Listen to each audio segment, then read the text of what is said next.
আসসালামু আলাইকুম রহমতুল্লাহ বারাকাতু। সৌদি আরবে কিন্তু প্রতিটা শহরে কিন্তু রোজার থেকে শুরু হয়, রোজার আগে থেকে কিন্তু শুরু হয়েছে, এখন পর্যন্ত কিন্তু লোক ধরছে। প্রবাসীদের কিন্তু ধরার বন্ধ নাই। বর্ডার ক্রস বলেন, আপনার শ্রম আইন লগ্ন বলেন, বা আপনার ইকামা আছে ইকামা নাই, সব জায়গায় কিন্তু এখন লোক কিন্তু প্রচুর ধরছে। ওনারা কিন্তু কুরবানির আগে, মানে বড় হজের আগে কিন্তু যারা অবৈধ আছেন বা যারা চিরুনি অবৈধ চালাচ্ছেন, এবং ওনারা কিন্তু প্রতিনিয়ত লোক ধরছেন প্রতিটা শহরে। আমি আমার নিজের অভিজ্ঞতা থেকে বলতে পারি, আমি কিছুদিন আগে তাবুক গেছিলাম। আমাকে পুলিশ এমনভাবে আসছে, এসে বলছে হাতা কামা। তো আমি এই কামাটা দিলাম, দেওয়ার পরে কোথায় কাজ করস, আমি বললাম যে আমি অমুক শহরে কাজ করি। তো আমার ছেড়ে দিছে। তো ভাগ্য ভালো।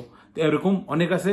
আবার আমার সামনে দেখলাম তুই পাকিস্তানিকে ধরে সাথে সাথে গাড়িতে ভরে নিয়েছে। তো খুব দ্রুত চেক হচ্ছে, এবং খুব চেক হচ্ছে, এবং প্রতিদিন গড়ে 20,000, 22,000, আপনার 10,000, 5,000 মহিলা পুরুষ এবং সবাইকে কিন্তু ধরছে। ওনাদের মেন উদ্দেশ্য হলো, সামনে হজ আসছে, কুরবানি হজ। হজের আগে ওনারা আংশিকভাবে আপনার যারা অবৈধ আছে তাদেরকে ধরার জন্য। তবে এর ফাঁকে যারা আপনার ইকাম আছে তাদেরকেও ধরছে। আবার আরেকটা আপনার সমস্যা কিন্তু বিরাট। আমরা অনেকে কি করি, আমার কাজ হলো আপনার হোটেলে আমি গিয়ে কাজ করি, গিয়ে আপনার গাড়ি চালাই। তো এরকম সমস্যা, যার যার যেই পেশা, যার যেই কাজ ওই কাজ করবেন। আপনি বাসার কাজ বাসায় করবেন, আপনি কেন গাড়ি চালাতে যাচ্ছেন? আপনি দোকানের কাজ আপনি দোকানে করবেন, আপনি যদি শপিং মলের কাজ শপিং মলে করবেন, আপনি ক্লিনারের কাজ ক্লিনার করবেন। আপনি যেই পেশা, কারণ মক্তব আমল কিন্তু আইসা এই জিনিসটি প্রথম চেক করে। মক্তব আমলের চেকটা কিন্তু সবচেয়ে গুরুত্বপূর্ণ। ওনারা কিন্তু আইসা দেখবে আপনার দোকানে আসলে দেখবো মালিকের যে রুকসা, যেটা মালিকের লাইসেন্স ঠিক আছে কিনা। মালিকের লাইসেন্সের সাথে আপনাকে চেক করবে আপনার এই নামের সাথে, দোকানের নামের সাথে আপনার এই খামার মিল আছে কিনা। যদি না হয় আপনাকে অ্যারেস্ট করবে। আপনি মুক্ত অ্যারেস্ট করলে কিন্তু আপনি দেশে চলে যেতে হবে। তারপরে যাওয়া যত রাস্তায় চলতেছেন, যাওয়া যত আপনাকে চেক করবে এই কাম আছে কিনা। এই কামার মেয়াদ না থাকলে তো সমস্যা, এই কামার থাকলেও আপনার মাঝে মাঝে অনেক সময় ধরে নেওয়া যায়। তো এরকম বর্তমানে হচ্ছে, চিরুনি অভিযান চালাচ্ছে, ওনার প্রতিনিয়ত প্রবাসী ধরছে। এবং এখন আপনার করণীয় কি?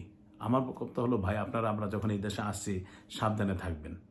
আপনার যেই কাজ এই কাজ করবেন। আপনি রাস্তাঘাটে অযথা ঘুরবেন না, মার্কেটে যদি অযথা ঘোরাঘুরি করবেন না, কারণ আপনি ঘোরাঘুরি করবেন, আপনাকে সন্দেহ হবে, সন্দেহ হলে কিন্তু আপনাকে অ্যারেস্ট করবে। সৌদি আরব কিন্তু প্রতিনিয়ত আইন পরিবর্তন হচ্ছে। সৌদি আরবে ভালো আইনও করছে, এবং যারা প্রবাসে তাদের জন্য কঠিন আইনও করছে। তাদের জন্য সুখবর দিচ্ছে, দুঃসংবাদও দিচ্ছে। তো আমি বলবো, আপনি যারাই সৌদি আরবে বর্তমানে আছেন, সাবধানে থাকবেন। কারণ অনেকে বলে যে যাদের পজিশন ভালো, তাদের কর্ম ভালো, যারা মাসে পয়সা রিয়াল ইনকাম করছেন, মাসে 3 লাখ 4 লাখ টাকা ইনকাম করছেন, আপনার পরিস্থিতি ভালো, আপনি বলেন সৌদি আরব তো ভালো। আবার যারা বর্তমানে বাংলাদেশে আছে তারাও বলে, আরে সৌদি আরব তো বলে, আমি সৌদি আরবে চলে আসবো, এসব লাখ লাখ টাকা ইনকাম করবো। আসলে যারা আসছে, বর্তমানে নতুন আসছেন, তাদের সাথে যোগাযোগ করুন, বুঝতে পারবেন তারা কি কষ্টে আছে। অনেকে মালিক পাচ্ছে না, অনেকে কাজ পাচ্ছে না, অনেকে দালালের রাস্তা ছেড়ে দিছে। আমার সাথে প্রতিনিয়ত লোক আমার সাথে আমার কন্ট্যাক্ট করছে, বলছে ভাই আমি নতুন আছি, 6 মাস হয়েছে, 1 বছর হয়েছে, এই কামা পাই নাই, কাজ পাই নাই, ভাই 6 মাস হয়েছে আমি দেশে চলে যাবো, দালালেরা ছেড়ে দিছে।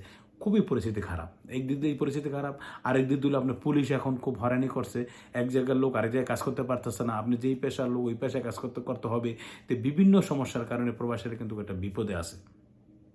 তো আশা করি বুঝতে পারছেন, যারা আপনার একামা নাই, বা যারা আপনার যেই কাজ করার, যেই পেশা ওই পেশায় কাজ করবেন, পেশা পরিবর্তন করে কাজ করতে যাবেন না, কারণ করতে গেলে আপনি বিপদে পড়বেন।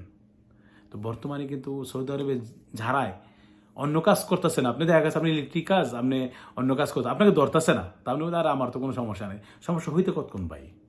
আমাদের কাজ হলো আপনাদেরকে সতর্ক করা। আপনি সতর্ক হন না হন না আপনার ব্যাপার। আমার কথা, আমি আপনাদের সৌদি আরব তথ্য জানানো, সৌদি আরবে যে নতুন আইন হয় বা সৌদি আরবের যে সমস্যা, এগুলো আপনাদেরকে বলা। এখন আপনি শোনেন না শোনেন না, আপনার ব্যক্তিগত ব্যাপার। তো আশা করি বুঝতে পারছেন, সৌদি আরবে কিন্তু এই 15 দিন আগে 22,000-এর উপরে লোক ধরছে। এটা রেকর্ড। বর্ডার ক্রস প্লাস শ্রম আইন ভঙ্গ করা, এবং ইকামা নাই এবং ইকামা সহ এই সৌদি আরব আপনার দীর্ঘ 15 বছর পর্যন্ত এরকম লোক ধরে নেই। এখন কিন্তু বর্তমানে প্রতিদিন লোক ধরছে, প্রতিদিন। তো সাবধান থাকবেন আপনার যদি এখানে আসছেন। আর আমার ছোট একটা ফ্যামিলিতে যোগ দেন, আমাকে সাবস্ক্রাইব করুন, আর আমার চ্যানেলটাকে দেখতে থাকুন। আর যারা পাসপোর্টে মালুমাত করতে চাবেন, যারা নতুন আসছেন, আমার নাম্বার উঠাবেন, এবং জিয়ারা বিষয়ে যে আসতে চান, ঘুরতে আসতে চান, উমরা আসতে চান, আমার সাথে যোগাযোগ করুন। আমার স্ক্রিন দেওয়া নাম্বারে আমি বসে আপনাদের সাড়া দিব। আর কমেন্ট করুন, আর লাইক দিন। লাইক দিলে আমি খুব খুশি হই, যে লাইক দিলে আমি ভিডিও বানাতে আমার খুব উৎসাহিত হই। আজকে পর্যন্ত দেখো, অন্য খোদা হাফেজ।